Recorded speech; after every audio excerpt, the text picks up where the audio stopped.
Dans cette dernière partie, je vous propose de regarder comment on pourrait réaliser cette marche aléatoire de manière beaucoup plus intensive en utilisant un langage de programmation, ici le langage Python. Pour ça, vous cliquez sur le lien suivant qui vous ouvre une page dans un notebook. Alors pour ceux qui n'ont jamais utilisé le notebook, c'est un document qui est constitué de cellules, et ces cellules peuvent contenir soit du texte, pour lire, enfin, en tout cas des informations, ou alors des cellules de code Python que vous allez pouvoir exécuter en sélectionnant la cellule et en cliquant sur le bouton Run.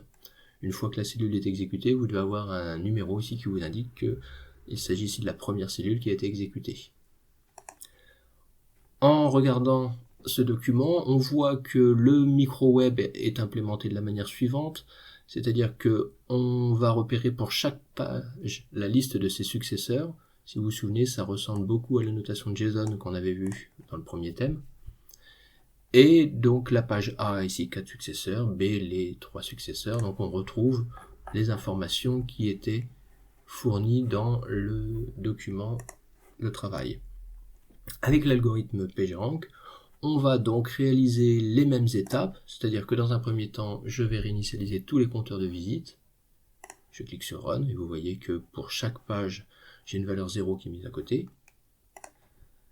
Je choisis une page de départ et ça se fait à l'aide d'une fonction aléatoire en Python qui s'appelle choice, que j'ai importé du module random au départ. Et je vais choisir dans toutes ces listes de pages, de A à J, une valeur au hasard. Une fois que j'ai cette valeur de page, ici qui est un nombre de 0 à 9, je vais incrémenter le compteur de visite de cette page, et puis afficher la page qui a été choisie. On voit qu'ici, il a choisi la page E.